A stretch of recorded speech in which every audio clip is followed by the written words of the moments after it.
Eu sou o Tiago, sou pastor da Rede em Indaiatuba, Igreja Rede. Já faz 4 anos e meio, mais ou menos. Eu trabalhei durante 11 anos aqui na Ibaviva como pastor da nova geração.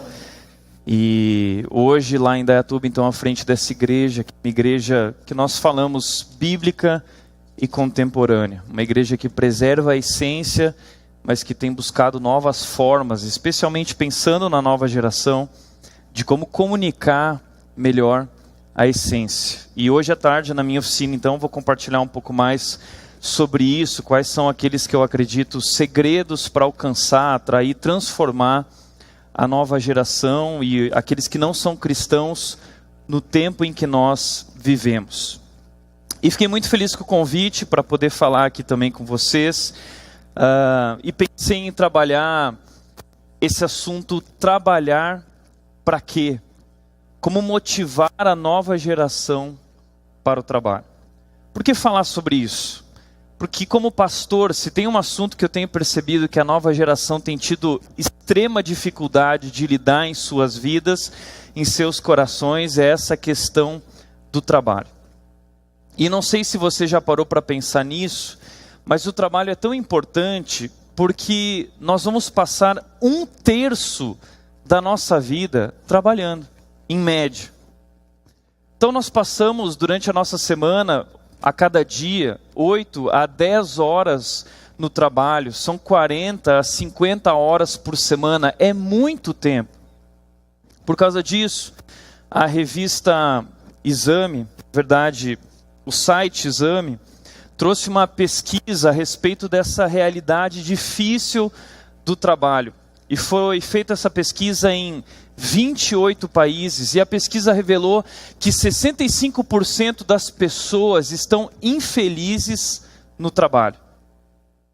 E mais, desses 65% infelizes, o Brasil é o país que mostrou os maiores índices de infelicidade. Como disse uma psicoterapeuta, o trabalho é a principal causador de estresse no país. Os brasileiros só perdem para os japoneses entre os povos que mais sofrem com o mal. Ou seja, no Japão os caras trabalham no mínimo 12 horas por dia. Tem gente que morre trabalhando. E os brasileiros estão entre desses 28 países entrevistados, são os que mais sofrem com essa questão do trabalho. Por isso nós precisamos falar sobre isso, porque está chegando uma nova geração e como nós podemos integrá-los a essa realidade do trabalho, seja na igreja, seja numa empresa, seja como funcionário, seja como empresário, como chefe, seja o que for. E essa pesquisa relatou também que o motivo dessa insatisfação, 38% dos entrevistados disseram que o motivo de tanto estresse e insatisfação são os chefes. A dificuldade que eles têm em lidar com chefes, essas pessoas chatas e difíceis. A pesquisa também revelou que 28% disse que o problema no trabalho é a pressão por resultado. E eles ficam incomodados com isso. Outros disseram que o problema é ter que trabalhar muito. E muitas vezes ter que trabalhar muitas horas a mais do que era o devido. Outros ainda disseram que o problema não é nem o trabalho, mas a questão é a remuneração. O problema é o salário. Eu não recebo aquilo que eu acho que eu mereço, ou eu recebo menos do que meus colegas recebem, e isso me incomoda. Outros ainda relataram diversos outros motivos, como busca por perfeição e diversas outras coisas. Por isso, a nova geração tem levantado uma pergunta que talvez nunca antes foi levantada. A pergunta que a nova geração tem levantado é: trabalhar para quê? E hoje eu quero talvez trazer aqui uma resposta bíblica e contemporânea para essa questão do trabalho, como lidar com isso em nossas igrejas ou na empresa, ou você que é um jovem, como você deve olhar para essa questão do trabalho. A revista Época, da semana passada, muito bacana, lançou uma reportagem chamada O que pensam os brasileiros com menos de 30 anos de idade. E eles foram pegando diversos assuntos, como economia, como política, como vida e como trabalho. E foram perguntando para eles o que eles pensam a respeito desses assuntos. E todos eles mostrando uma busca por um novo significado em cada um desses assuntos, em cada uma dessas áreas. Um desses entrevistados foi o Eduardo Migliano, ele é o criador do 99 Jobs, que é um site de busca de vagas que tem a proposta de conectar o candidato às empresas alinhadas com os seus propósitos e valores. E o Eduardo Migliano, ele disse o seguinte: aprendi com meu pai que trabalho não serve só para pagar as contas, pode ser uma causa. A gente tem de se perguntar, como posso melhorar o mundo? Ou seja, quanto maior a causa, quanto maior o significado, mais fácil se torna a realidade do trabalho. Conta-se uma história a respeito de um passante que ele estava em um caminho e de repente ele encontrou 3 trabalhadores em sequência, realizando o mesmo trabalho. Eles estavam ali construindo algo. E esse passante perguntou para o primeiro trabalhador: olha, o que você está fazendo? E o primeiro disse: eu estou assentando tijolos. Ok, e ele continuou adiante: e você, o que você está fazendo? Olha, eu estou construindo uma parede. Continuou passando e perguntou para o terceiro: e você, o que você está fazendo? E esse terceiro disse: eu estou construindo uma catedral. Ou seja, quanto maior a causa, mais fácil se torna o trabalho. Por isso a pergunta: trabalhar para quê? Ou trabalhar por quê? E se nós formos buscar respostas para isso, teremos as mais diversas respostas, como por exemplo, alguns vão dizer: eu estou trabalhando porque eu quero ficar rico, eu quero ter dinheiro e eu quero poder consumir, eu quero poder ter tudo aquilo que eu desejei ou tudo aquilo que eu sonhei ou que eu sonhar. Outros mais simples vão dizer: olha, eu só trabalho porque eu quero pagar as contas, eu quero levar o leite para as crianças. Outros ainda vão dizer: não, eu trabalho, e eu já ouvi isso, para não ser vagabundo. Porque meu pai sempre falou que quem não trabalha é vagabundo, meu pai sempre me chamou de vagabundo, então eu trabalho porque eu quero provar para o meu pai que eu não sou um vagabundo. Outros ainda diriam: a gente trabalha para a gente fazer o que a gente gosta. Essa seria a resposta mais próxima da nossa geração. Eu trabalho para ser feliz. Por que eu trabalho? Para fazer o que eu gosto, para colocar minha paixão, para buscar a minha felicidade. A nossa geração é uma geração que vive em torno disso, daquilo que nos faz felizes. A pergunta da nossa geração é: o que te faz feliz? E tudo aquilo que nós buscamos na vida tem a ver com a nossa felicidade, com a nossa satisfação pessoal. Então, quando eu vou para uma igreja, eu busco uma igreja que me faz feliz. Quando eu vou trabalhar, eu busco um trabalho, uma empresa que me faz feliz. Porque tudo é a respeito de nós. Nós temos vivido aquilo que eu chamo de a tirania da felicidade ou a ditadura da satisfação. Talvez outros ainda diriam: olha, eu não trabalho para nada, eu simplesmente trabalho. Porque eu não vejo significado no trabalho. Trabalho para mim é apenas consequência do pecado. Tem gente que pensa realmente isso, que trabalho é consequência do pecado. O problema é que na busca por uma causa do porquê trabalhar ou para quê, muitos jovens estão se perdendo, estão indo na direção, na motivação errada. Veja só, recentemente eu vi na revista Veja uma moça chamada Daniela, com menos de 30 anos de idade. Ela estava sendo entrevistada a respeito da sua busca por profissão. E veja o que ela disse. A Veja perguntou: estudar jornalismo a ajudará na nova carreira? E ela disse o seguinte: claro, eu fazia direito, desisti e pensei em entrar em veterinária, porque amo muito animais. Também quis estudar teatro, acho legal cinema, ser atriz, diretora, cineasta, só que cineasta é só para quando eu for mais velha, com 30, 40 anos de idade. E aí a Veja continua perguntando: mas como você foi parar no jornalismo?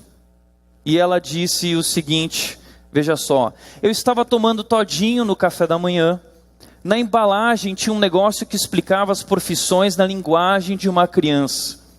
O dessa era jornalismo. Li e falei: caramba, é isso que eu tenho que fazer. Tem tudo a ver com ser modelo. Então essa é uma geração que busca trabalho por aquilo que sente. A nossa geração é a geração do siga o seu coração. A gente abre o Facebook e o lema deles lá, a coisa mais linda do mundo que eles escrevem lá é: a vida inteira é feita para ser feliz, então abra os olhos para o que o coração te diz. É uma geração que vive do que sente, que busca aquilo que sente, que coloca à frente o objetivo, aquilo que sente. Só que a Bíblia já disse que o nosso coração é desesperadamente corrupto, ele é enganoso, mais enganoso que qualquer outra coisa, ele é instável. E essa instabilidade do coração se revela na instabilidade dessa geração, porque é uma geração que se apoia em seus sentimentos, em seu coração. Por isso eu tenho dito: não viva por aquilo que você sente, viva por aquilo que faz sentido. Nós precisamos ir na contramão dessa cultura, ensinando que Deus não nos chamou para viver uma vida em prol daquilo que nós sentimos, ou para saciar e matar os desejos do nosso coração, mas nós vivemos uma vida por aquilo que faz sentido. E o que é que faz sentido? Muito tem se falado a respeito de vocação. E aí você vai atrás fazer um teste vocacional para descobrir quem você é. Quais são as suas qualidades, quais são os seus pontos fortes, qual é a sua área de atuação, para que você possa fazer o que você gosta, para que você possa buscar aquilo que te faz feliz. Agora, será que esse conceito vocacional está certo? Será que é isso que é vocação? Veja o que disse o pastor Tim Keller em seu livro Fé e Trabalho. Ele disse o seguinte: uma das esperanças para a nossa sociedade fragmentada é a redescoberta do conceito de que todo e qualquer trabalho humano não é simplesmente uma tarefa, mas um chamado. O trabalho só é uma vocação se alguém chamar você para fazê-lo, e se ele for feito para quem o chamou, e não para você mesmo.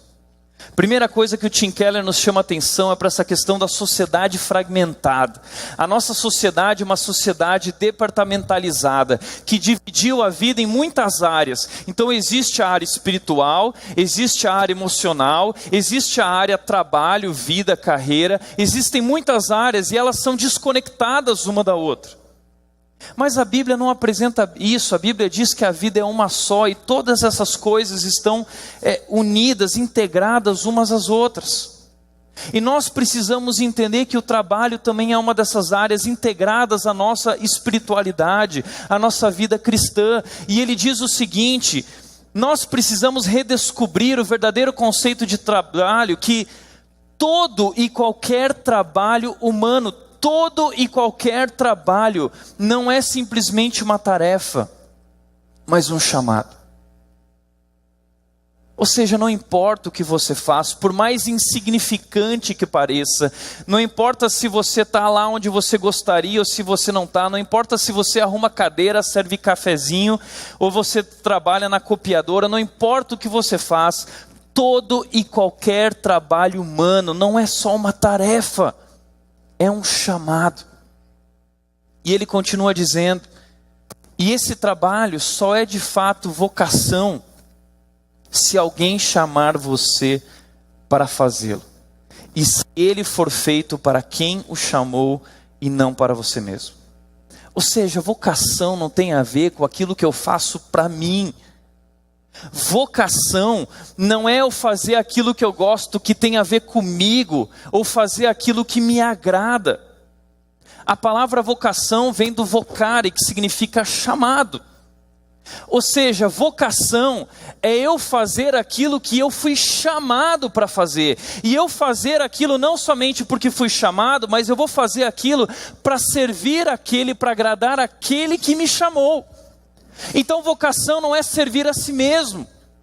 Vocação é eu servir aquele que me chamou para essa tarefa. Isso é vocação. E a pergunta é a seguinte: quem nos chamou para o trabalho? De onde surgiu a ideia do trabalho? A Bíblia nos apresenta isso em Gênesis capítulo 2, versículo 15. A Bíblia diz: o Senhor Deus colocou o homem no jardim do Éden para cuidar dele e cultivá-lo. Por que Deus colocou o homem no jardim do Éden? Para ser feliz, Tiago. Deus colocou a gente, Deus nos criou para sermos felizes. Será?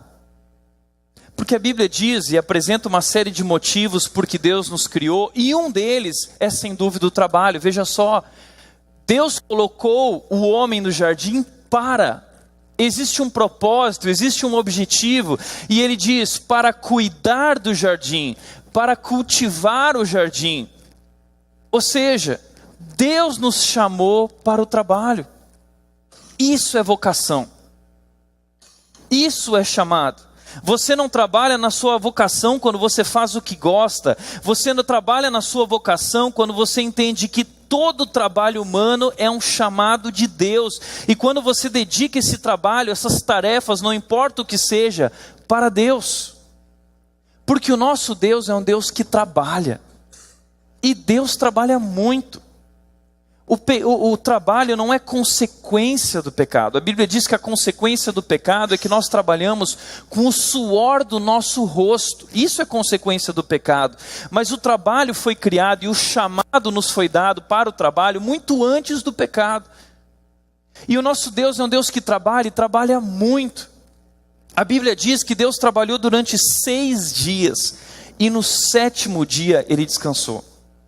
O interessante é que Deus trabalha, Ele está focado no trabalho. No final de cada dia, o texto bíblico de Gênesis capítulo 1, apresenta Deus no final de cada dia, olhando para a criação e curtindo e dizendo, puxa, ficou bom. E durante 6 dias Deus reitera isso dizendo, ficou bom, ficou bom. No 6º dia, no dia final, diz que Deus olha para tudo e diz, não ficou bom, ficou muito bom. Ou seja, Deus não trabalha toda hora com prazer, curtir. Deus trabalha e no final do trabalho, o resultado do trabalho que foi gerado, nisso Deus tem prazer. O problema é que a nossa geração é uma geração que quer trabalhar e fica curtindo. Eu quero ter prazer antes de trabalhar.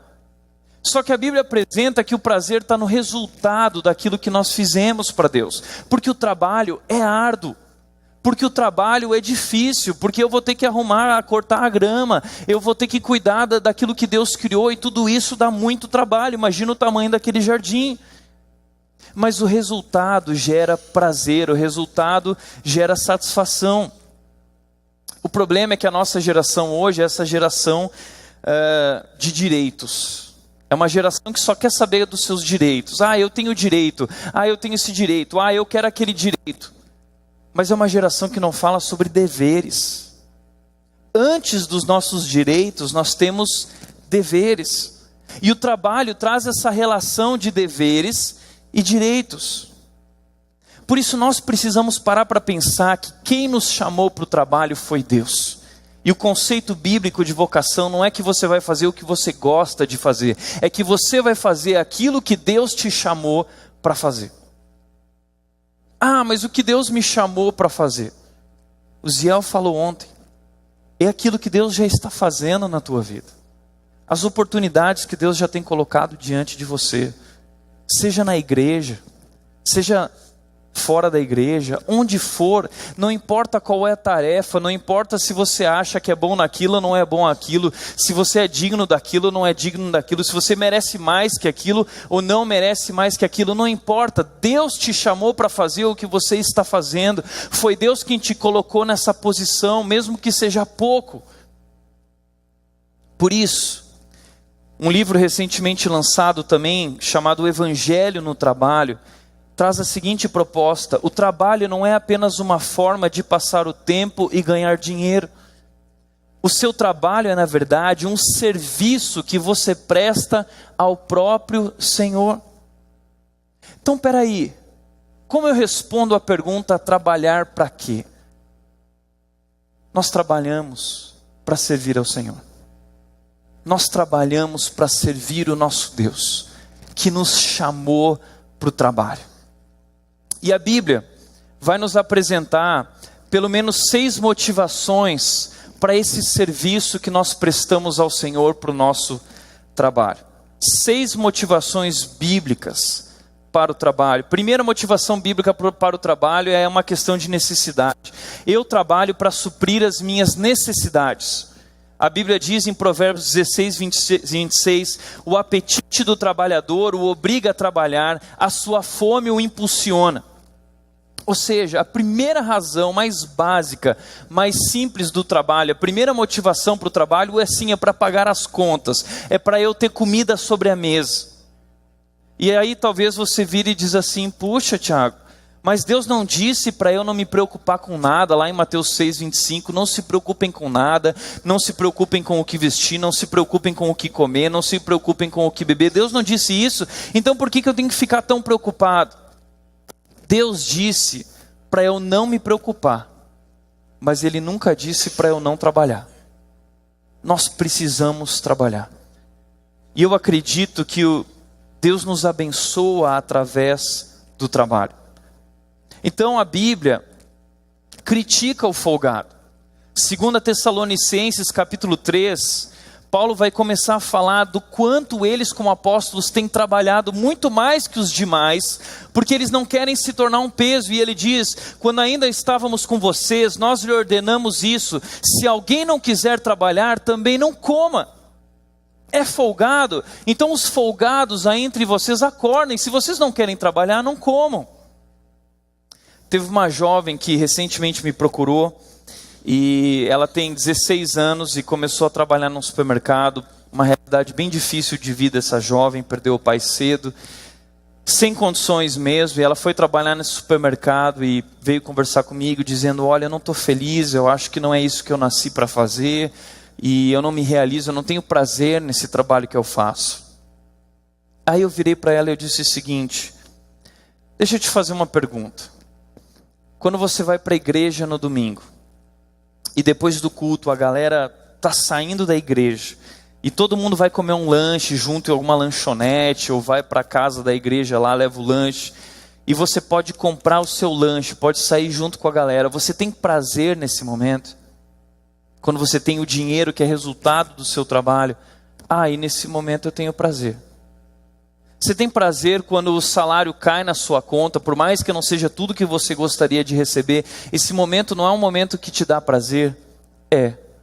Então, posso te falar, você está vivendo a proposta bíblica para o trabalho. Porque a Bíblia diz que a nossa comida, a nossa bebida, já é fruto, já é recompensa do Senhor.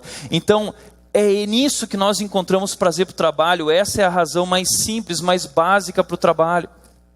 Aliás, a Bíblia não critica só o folgado, mas a Bíblia critica também o preguiçoso. A Bíblia diz: por causa da preguiça o telhado se enverga, por causa das mãos indolentes a casa tem goteiras. Cara, não tem jeito, a nossa geração é aquela geração que cresceu com papai e mamãe fazendo tudo para nós. A gente acordava de manhã, ia pro armário e a roupa estava lá dobradinha, arrumadinha. Nós tínhamos tudo ali na nossa mão. Aí quando eu saí de casa com 17 anos, que eu fui descobrir, quando eu olhei para o meu armário, que a roupa não brotava limpinha no armário, que o dinheiro não brotava na carteira. Era necessário trabalho, e não somente isso, mas se eu não trabalho, se eu não cuidar do meu carro, se eu não cuidar da minha casa, se eu não cuidar das minhas coisas, e tudo isso vai depreciando, isso se perde, isso se vai. Então eu preciso trabalhar, e muito. É assim. A Bíblia também fala sobre a formiga. Observe a formiga, preguiçoso. Até quando você vai ficar deitado, preguiçoso? Tirando uma soneca, cochilando um pouco, cruzando um pouco os braços para descansar. Só que é uma geração que quer a parte boa, mas não quer a parte ruim. É uma geração que quer o bônus, mas não quer o ônus. É uma geração que quer os direitos, mas não quer os deveres. Mas não tem jeito. Nós precisamos trabalhar. E vou falar mais. Só o fato de estarmos ocupados já é grande coisa. Só o fato de você estar trabalhando e estar o tempo todo ocupado já é grande coisa. São Jerônimo de Estridão disse o seguinte: trabalhe em algo para que o diabo te encontre sempre ocupado. Trabalhe em algo para que o diabo te encontre sempre ocupado. Jovem ocioso, preguiçoso, está dando brecha para o diabo. Então só o fato de você estar ocupado, isso já é grande coisa com relação ao trabalho. Segunda motivação bíblica para o trabalho é uma questão de prosperidade. Eu trabalho para ter sucesso financeiro. A Bíblia diz em Provérbios 12:11, quem trabalha a sua terra terá fartura de alimento, mas quem vai atrás de fantasias não tem juízo. A palavra prosperidade está com o filme queimado na nossa geração, por causa das igrejas e a teologia da prosperidade. Mas a palavra prosperidade é uma ideia bíblica. E é a ideia de crescimento, é a ideia de nós sermos bem-sucedidos naquilo que nós fazemos. E o que esse texto está dizendo é que nós precisamos trabalhar a nossa terra, e trabalhar a terra não é fácil, para que nós possamos crescer, ter ascensão e ter fartura de alimento. E que não existe outro caminho para isso, senão através de muito trabalho. Por isso, se você quer ficar rico, ser bem-sucedido, sem trabalhar muito, você está indo atrás de fantasias. É isso que esse texto está falando. Se você quer ser bem-sucedido, mas quer trabalhar muito, você está indo atrás de fantasias. E o mundo em que nós vivemos hoje é um mundo que cria muitas fantasias. O mundo em que nós vivemos hoje é um mundo de muita ilusão. Você quer crescer, você quer ter condições, trabalha muito, trabalha a tua terra, prepara a tua terra. Isso tem a ver com arado, isso tem a ver com trabalhar debaixo do sol, isso tem a ver com suar o rosto e suar a camisa, isso tem a ver com plantar, e o momento de plantar é um momento difícil, é trabalho árduo. Não existe outro caminho. A nossa geração é uma geração que tem buscado atalhos. E qualquer coisa que surge no Facebook, essa semana eu vi uma proposta que dizia assim: alcance mais resultado com menos esforço. Essa é a nossa geração, buscando mais resultado com menos esforço possível. Nós temos essa obsessão por queimar etapas, por buscar atalhos, e não existe atalho com essa questão do trabalho. O problema é que nós vimos nossos pais trabalhando muito, nossos avós trabalhando muito, e nós não queremos ter a mesma relação com o trabalho, e talvez não precisamos, mas a Bíblia diz que se nós não trabalharmos muito, nós nunca teremos aquilo que realmente desejamos alcançar. Por isso a Bíblia também diz em Provérbios 21:5, os planos bem elaborados levam à fartura, mas o apressado sempre acaba na miséria. Você é apressado? Você quer as coisas logo? Eu quero me tornar logo chefe, eu quero me tornar logo gerente, eu quero me tornar isso. Não, eu não quero esse trabalho aqui porque eu quero um trabalho melhor, eu quero logo chegar lá. Quem é apressado acaba na miséria, não tem jeito. São planos bem elaborados, são planos bem vividos, são planos bem trabalhados ao longo do tempo, com paciência. Por isso, esse político americano disse o seguinte, isso é verdade: querer ser bem-sucedido sem trabalhar duro é como querer colher sem plantar.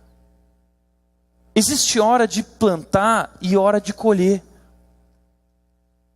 E existe um negócio na Bíblia chamado lei da semeadura. Aquilo que eu plantar, eu vou colher. Interessante é que a nossa geração é uma geração que quer colher sem plantar. E a Bíblia diz que isso é zombar de Deus. Gálatas 6:7 diz: de Deus não se zomba, porque aquilo que o homem plantar é aquilo que ele vai colher.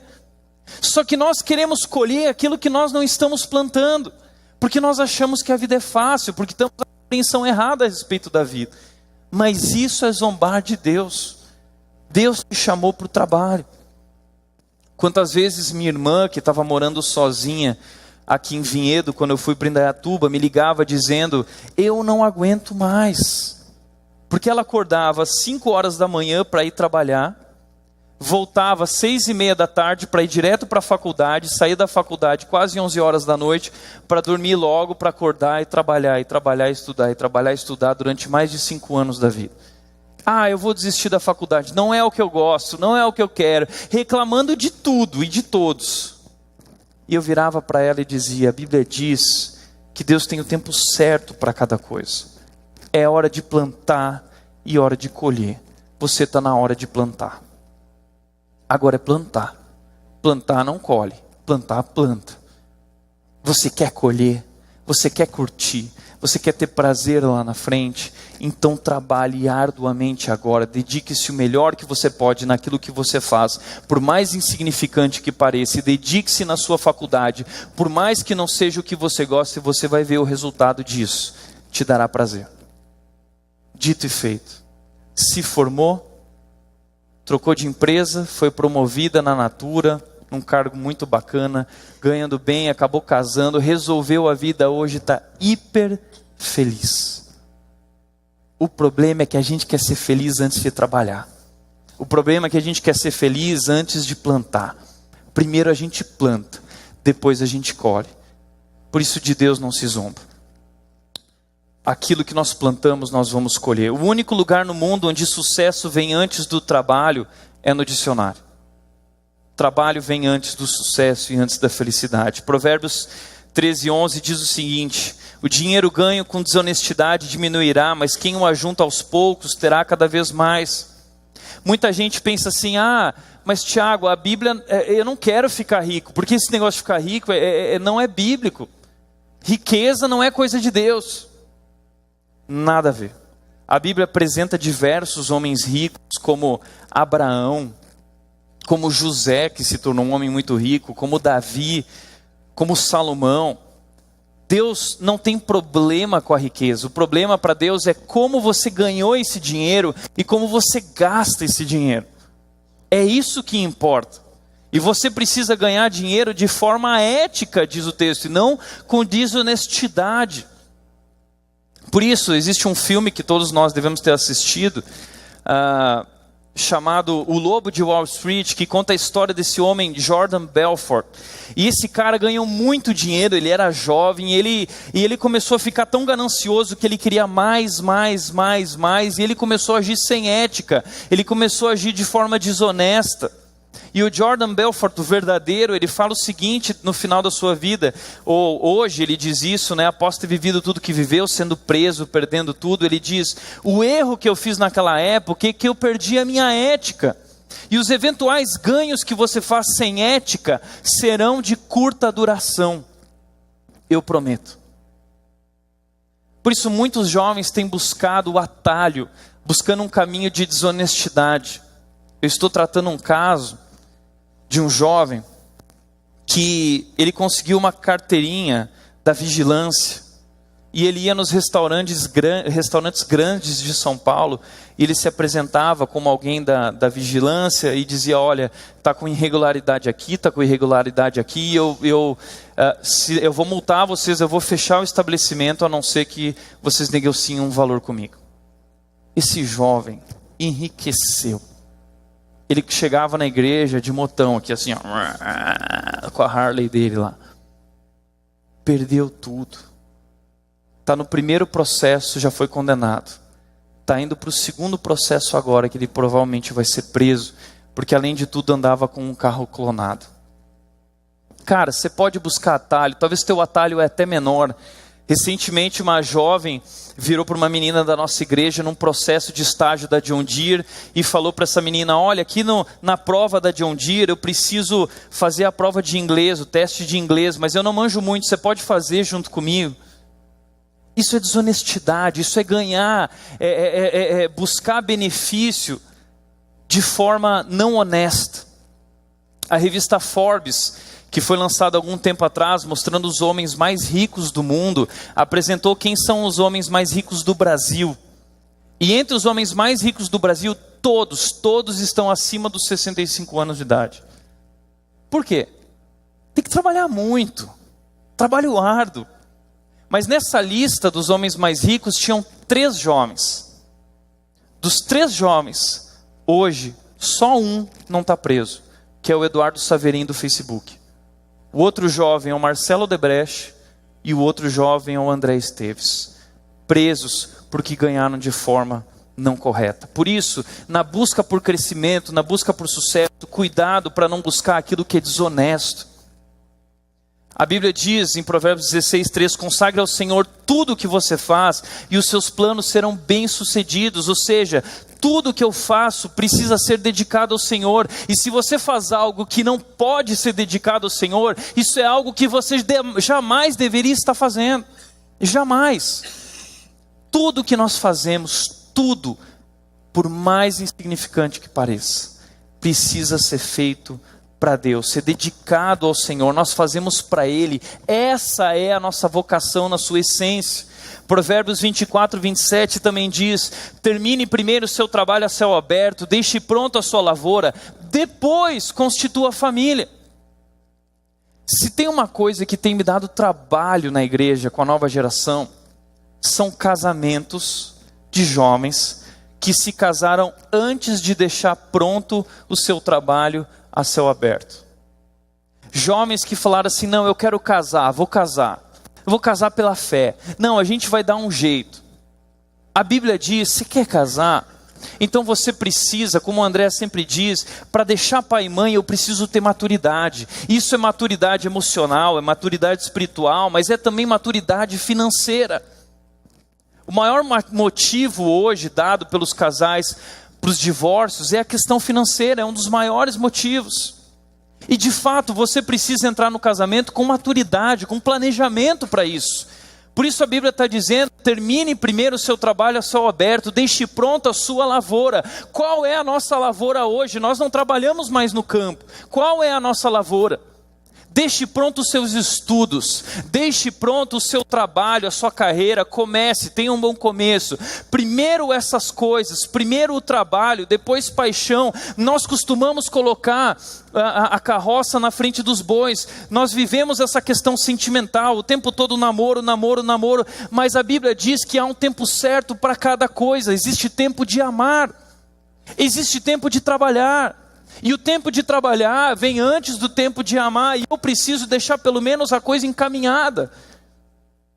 Quantos jovens hoje que eu estou tratando na minha igreja, que estão destruídos financeiramente, vários casais, com 2, 3 anos de casamento, que não tem faculdade, porque acharam que iam estudar depois e agora não tem dinheiro para pagar a faculdade, não tem dinheiro para pagar o aluguel, porque não consegue um bom emprego, porque não tem estudo, porque nós estamos vivendo uma crise, uma série de problemas. Jovens que inclusive passaram por cima da vontade dos pais, porque os pais disseram: não, calma, não é a hora, não, mas eu quero, é o que eu sinto.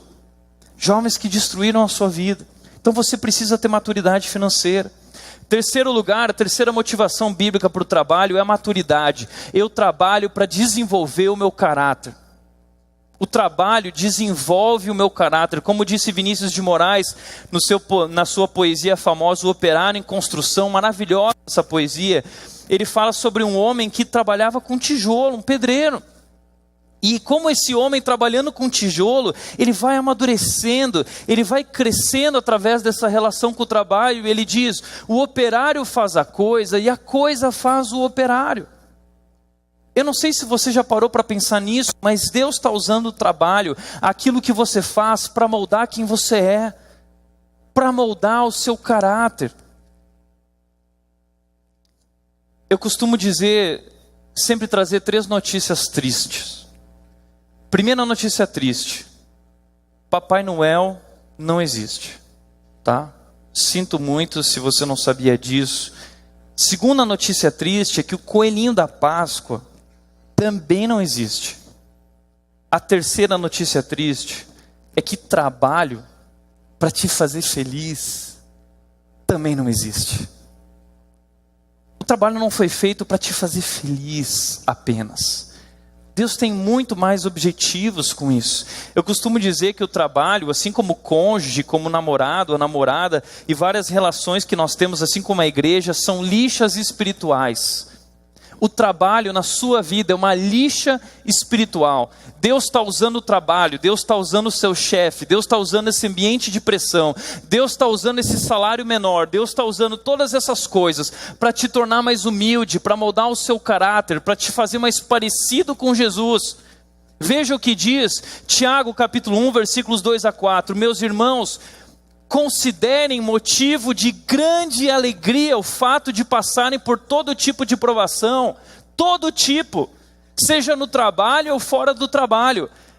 Fiquem alegres, sorria, você está sendo provado.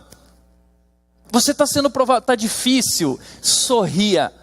Quanto mais difícil, melhor. Sabe por quê? Você está sendo moldado, trabalhado por Deus. Sorria. Para de choramingar, para de mimimi. Porque não é o que eu gosto, porque não me realiza. Tenham por motivo de grande alegria o fato de passarem por essas dificuldades, pois vocês sabem que a prova da sua fé, esse momento, produz perseverança. E essa perseverança deve ter ação completa. O que nós temos hoje diante de nós, e o mercado já tem mostrado isso, é uma geração que fica pulando de emprego em emprego quando a coisa aperta. É uma geração que eu chamo a geração cristal. Na verdade, Sidney Costa diz isso, é a geração cristal. Brilha em situações favoráveis, mas é extremamente frágil em momentos de pressão. E aí a gente abandona, só que a Bíblia diz que para eu amadurecer na vida, a perseverança na minha vida deve ter ação completa. Eu preciso cumprir os ciclos. E isso demanda tempo, e isso demanda esforço. Eu não posso ficar pulando coisa aperta para descobrir outra coisa, para encontrar um caminho mais fácil. Não, eu persevero e Deus está cuidando, Deus está me conduzindo. E assim perseverando, eu me torno maduro. Esse é o caminho da maturidade. Deus está trabalhando o seu caráter através do trabalho. E essa é uma grande motivação para fazer qualquer coisa, seja onde for, seja como for.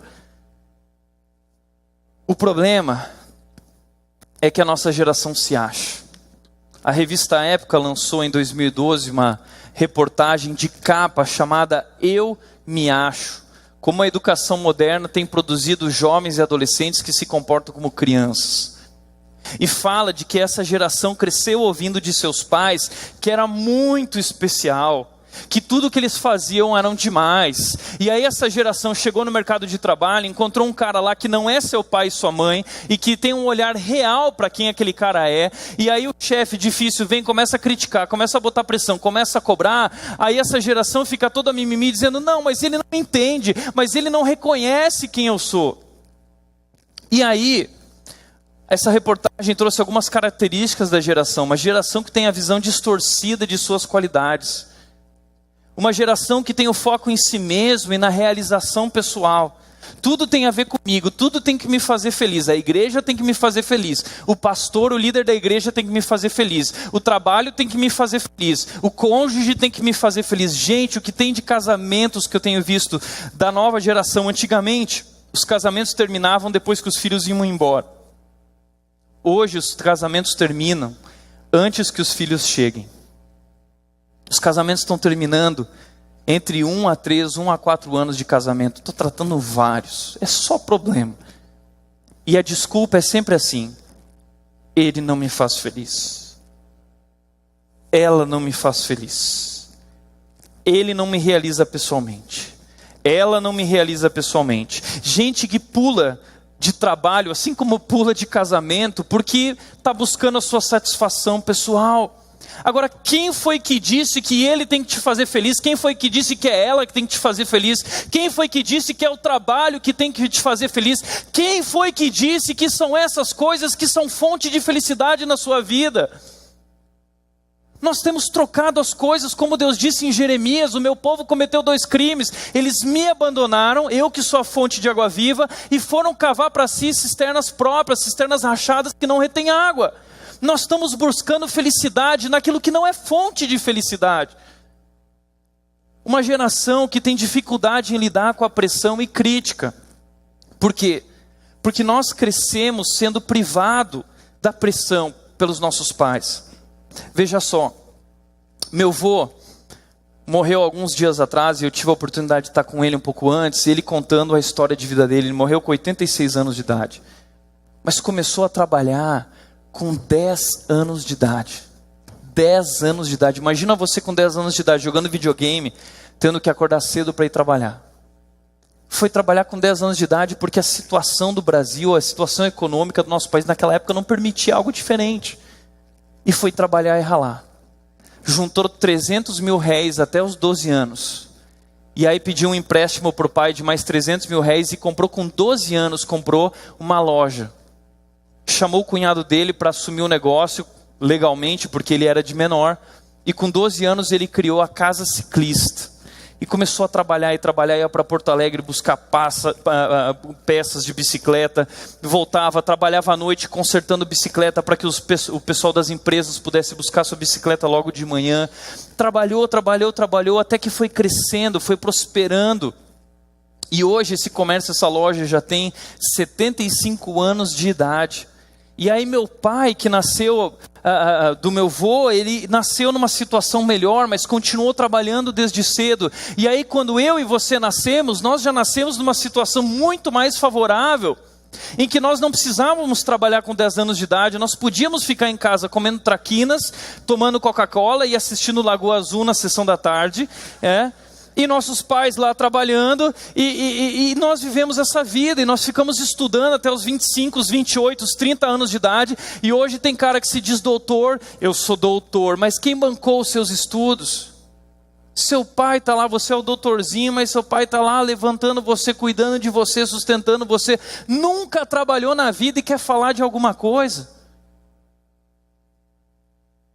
E nós, por crescermos nesse novo momento da história, fomos privados de provação, de pressão. Minha mãe conta histórias.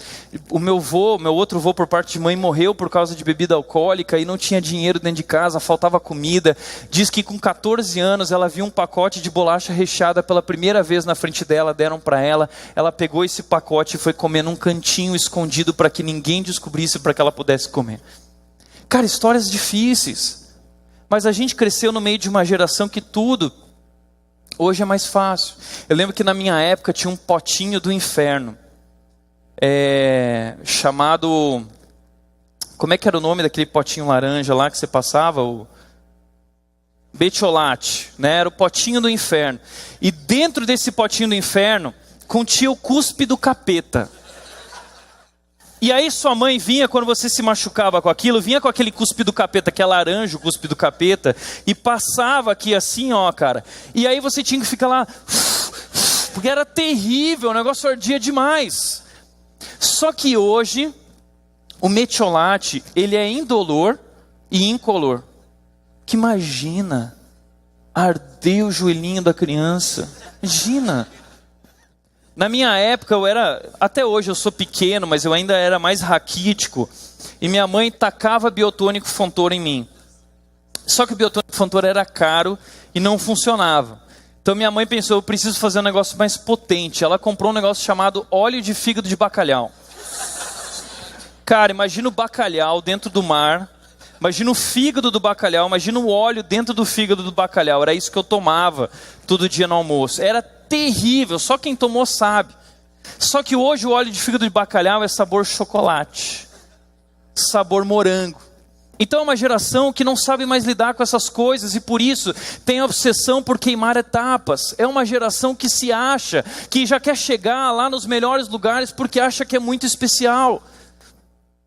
Agora veja só, recentemente eu fui num congresso e o pastor desse congresso, ele começou a dizer o seguinte: vocês são uma geração de libertadores. E aí a galera gosta de ouvir isso, né? Você fala, olha, nunca houve assim uma geração na história, como a nossa geração. A nossa geração é única. E aí todo mundo ficou prestando atenção. Ele disse, só houve na história 2 gerações assim. A primeira, a geração de Moisés. Quando a geração de Moisés nasceu, era uma geração de libertadores. O diabo tentou destruir através da vida do faraó aquelas crianças e não conseguiu. Moisés se tornou o libertador do povo de Israel. Agora calcula 2000 anos. A geração de Jesus. A geração de Jesus nasceu, era uma geração de libertadores. Deus queria libertar essa geração. O diabo queria matar essa geração. E aí tentou matar através de Herodes. E aí não conseguiu. E Jesus se tornou o libertador do mundo e não sei o quê. E a galera começou a ficar empolgada. E aí ele falou assim, agora calcula, de Moisés para Jesus 2000 anos. De Jesus para nós, 2000 anos. Nós somos a geração de libertadores. A galera do congresso pulando e chorava, todo mundo, eu sou o libertador, não sei o quê. E a minha vontade naquela hora era pegar aquela metralhadora e sair matando todo mundo. É uma geração que se acha uns libertadores, nós vamos libertar o mundo. 3 filmes foram lançados que nós adoramos, Jogos Vorazes, Maze Runner e Divergente. Todos eles a mesma tônica. Os adolescentes, os jovens vão salvar o mundo. Vão salvar os seus pais, vão salvar os governos, as nações. E eles serão o centro do mundo. Eles vão ensinar o mundo como viver. Eles vão ensinar seus pais como viver. E aí nós assistimos isso e chegamos no mercado de trabalho e na vida. E o chefe começa a te pressionar. E você começa a achar que teu chefe é o Snow, né? Ele é um imperador malvado, terrível, eu preciso vencer a tirania desse cara. E o cara começa a te criticar e você pensa, ele não sabe que eu sou um divergente. Porque eu sou um divergente, eu sou especial em tudo. Imagina, aquela menina insegura que acha, não sabe o que fazer da vida até que ela descobre que na verdade ela não sabe o que fazer da vida porque ela é boa em tudo. Porque ela é incrível e ela não cabe no mundo, o mundo está errado. Ela está certa e o mundo está errado. A Bíblia diz que a nossa postura precisa ser diferente. A Bíblia diz, portanto, humilhem-se debaixo da poderosa mão de Deus, para que Ele os exalte no tempo devido, lançando sobre Ele toda a sua ansiedade, porque Ele tem cuidado de vocês. Eu encontrei aqui e descobri um princípio de vida. Submissão, sujeição, é o segredo do sucesso na Bíblia. O segredo do sucesso na Bíblia não é você ser brilhante. O sucesso na Bíblia não é você ser o cara. O sucesso na Bíblia é você se humilhar, é você se submeter, seja quem for, porque você sabe que a mão poderosa de Deus está sobre a sua vida. E quando eu me submeto ao meu chefe, me sujeito a ele, eu não estou apenas me sujeitando a ele, mas eu estou me sujeitando a Deus que cuida de mim, que me guia, que está cuidando da minha vida, como a Bíblia diz, e eu não preciso ficar ansioso, Ele está cuidando. E se eu me humilhar, diz que no tempo certo Ele vai me exaltar, no tempo devido, no tempo que Ele planejou. Deus tem uma agenda para a sua vida. Não deixe a sua agenda com os seus sonhos, desejos e planos concorrer com a agenda de Deus. Porque muitas vezes a gente olha para a nossa agenda e diz, não está certo, eu não queria estar aqui, não é esse o tempo, não é isso, não sei o que, Deus está atrasado, Deus não pensa em mim. Deus tem uma agenda, um tempo devido, um kairos para a sua vida. E você precisa descobrir na agenda de Deus para a minha vida é tempo de quê? Na agenda de Deus para a sua vida é tempo de quê?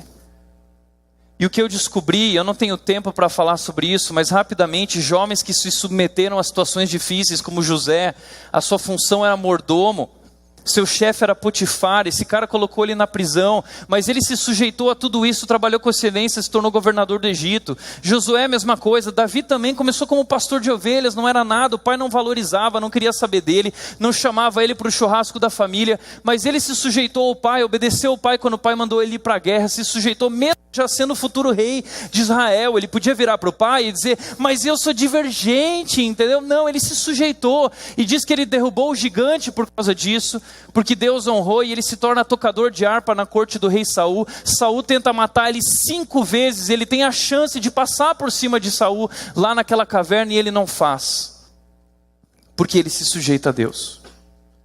E Deus faz ele se tornar futuro rei de Israel. A mesma coisa Onésimo, era escravo de Filemon. Não sou feliz como escravo. Pulou fora, levou um monte de coisa de Filemon, até que Paulo encontra ele lá em Roma e fala, o que você está fazendo aqui? Prega o evangelho para ele, ele se converte. Paulo fala, agora volta lá e se submete a Filemon. E leva essa carta junto aqui para ele te receber.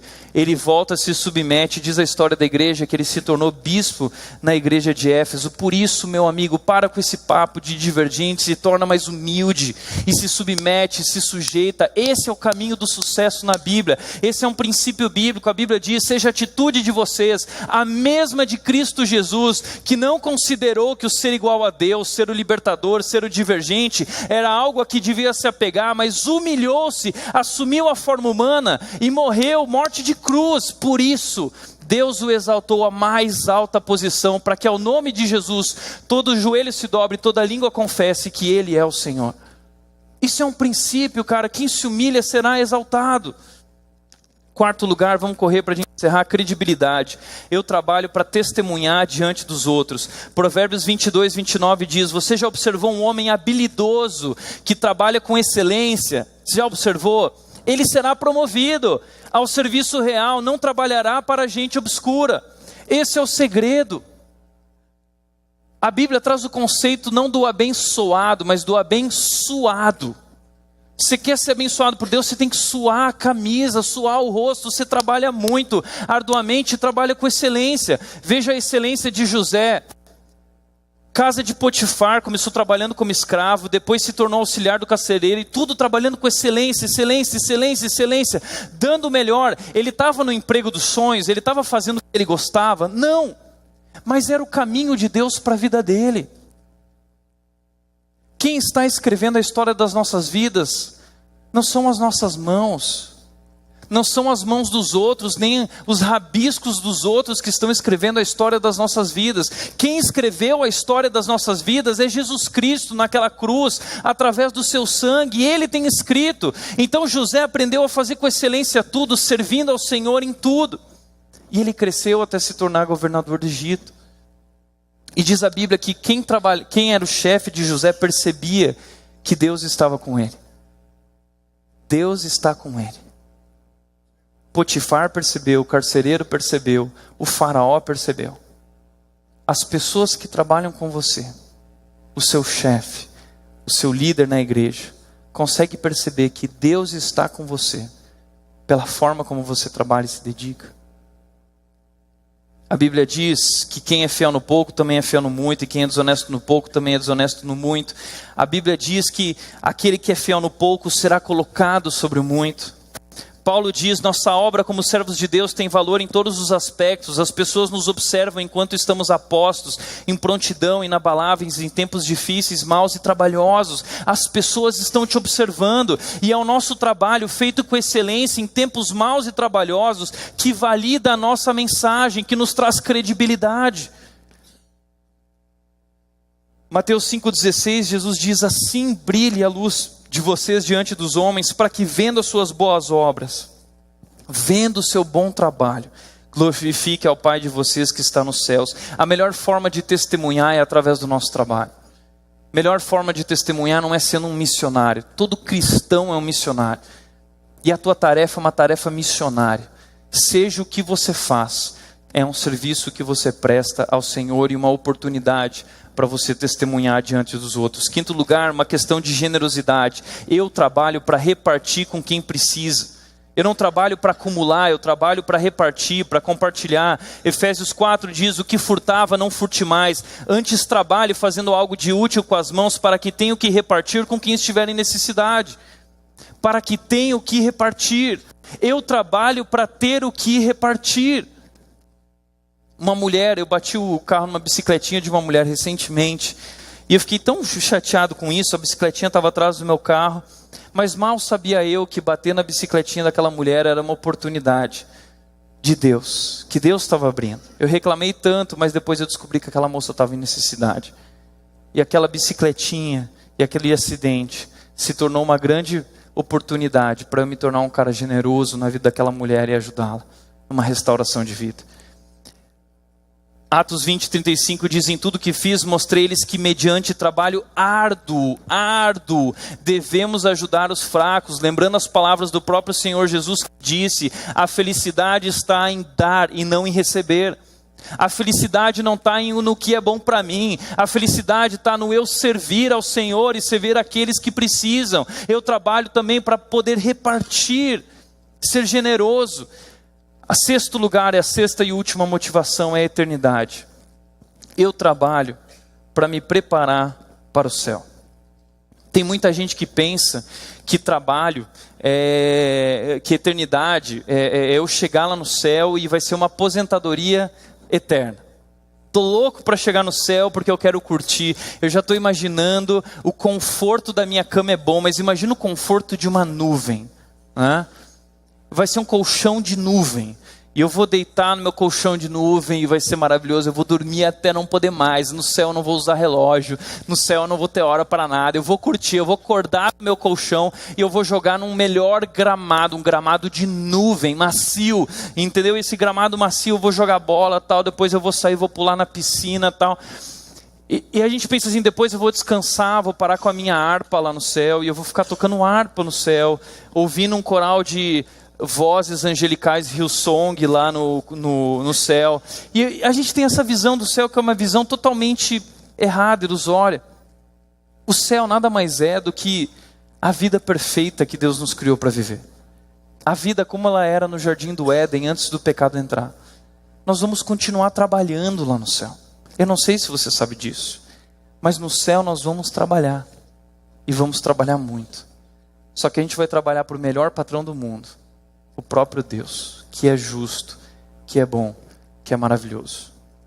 Ele será o nosso patrão. E lá nós vamos ter um trabalho que nos realiza pessoalmente, porque nós vamos trabalhar diretamente conectado com Ele.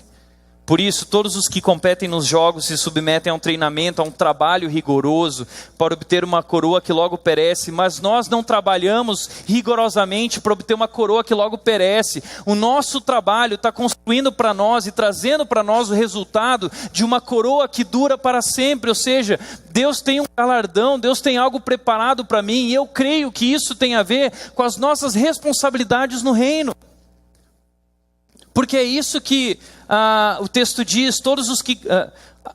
o próximo texto diz assim: se vocês não forem dignos de confiança em lidar com as riquezas deste mundo ímpio, quem lhe confiará as verdadeiras riquezas? Deus quer confiar para você um trabalho de verdade. Deus quer confiar para você coisas incríveis do seu reino, mas Ele está testando a nossa vida, a nossa dedicação no trabalho hoje, para que Ele saiba em que lugar Ele pode nos usar.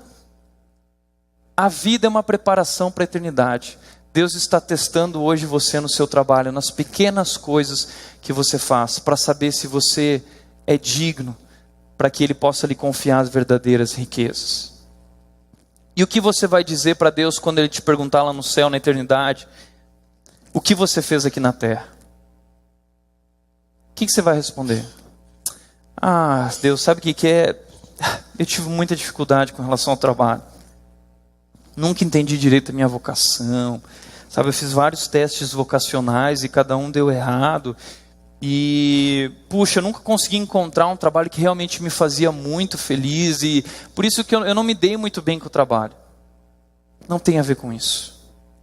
Nós temos que responder a Deus: Deus, tudo que eu fiz para o Senhor. Não importa o que era, eu dava o meu melhor. Eu fazia o meu melhor. Porque a nossa vida aqui na terra é muito pequena, se comparada com a eternidade que Deus está preparando para as nossas vidas. A nossa geração tem esse papo: a vida é curta, tem que aproveitar, tem que curtir. Desculpa, cara, a vida é curta para quem não tem a vida eterna. A vida é curta para quem não tem a vida eterna. Para nós, a verdadeira vida está pela frente. E Deus nos chamou para trabalhar para o seu reino. E o trabalho começa aqui. Então vamos trabalhar. Só para encerrar rapidamente, 3 alertas, bem rápido, porque o nosso tempo já passou, do homem que mais se dedicou ao trabalho na Bíblia.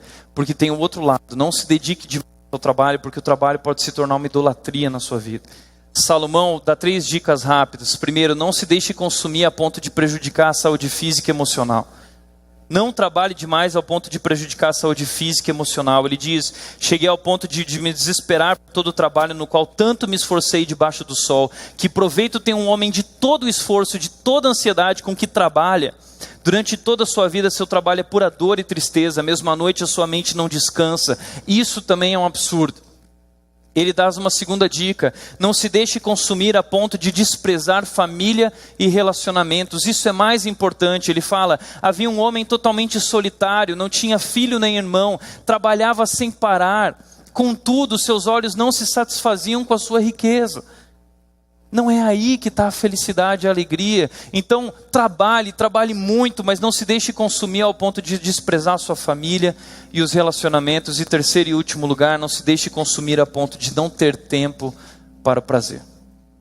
Não é errado ter prazer, tá bom? Se você curte o que você faz, não se sinta culpado. Pelo contrário, alegre-se. Alegre-se. É legal poder curtir o que a gente faz, especialmente o resultado também daquilo que nós fazemos.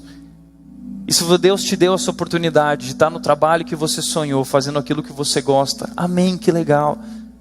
Mas se você não está, continua trabalhando, como se aquilo fosse para o Senhor e não para você. Por isso Eclesiastes 2:24 diz: para o homem não existe nada melhor do que comer, beber e encontrar prazer em seu trabalho. Nessa comida e na bebida, no resultado, vi que isso vem da mão de Deus. Esse resultado do nosso trabalho vem da mão de Deus. Nós somos abençoados. Ele também diz: portanto, vá, coma com prazer a sua comida e beba o seu vinho de coração alegre, pois Deus já se agradou do que você faz. Não é você quem tem que se agradar do que você faz. É Deus quem tem que se agradar do que você faz. Vocação é eu servir ao Deus que me chamou. Seja onde for, seja como for. Trabalhando com excelência, dando o meu melhor. Eu me humilho debaixo da sua mão poderosa, porque Ele está cuidando da minha vida. Ele está cuidando da minha carreira. Ele está cuidando da minha história. Ele está cuidando dos meus dias. Ele tem tudo sob controle. E Ele vai me exaltar no tempo devido. E Ele vai me colocar no lugar que Ele tem para a minha vida preparado, no momento que Ele quiser. Mas enquanto isso, Ele está me trabalhando a cada dia. Por isso, para refletir e praticar, 3 perguntas ou afirmações. Primeiro, não existe trabalho insignificante. Todo trabalho é uma tarefa dada por Deus.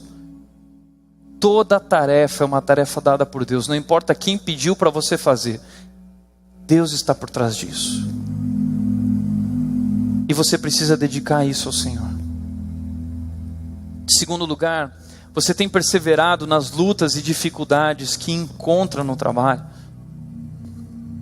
Perseverança, ela deve ter ação completa. Eu preciso passar por isso, eu não devo pular fora, eu não tenho que buscar um atalho, eu preciso passar por isso para que realmente eu possa amadurecer. Ação completa, um ciclo completo. Terceiro e último lugar, o trabalho é apenas um meio e não um fim. O trabalho não é fonte de felicidade.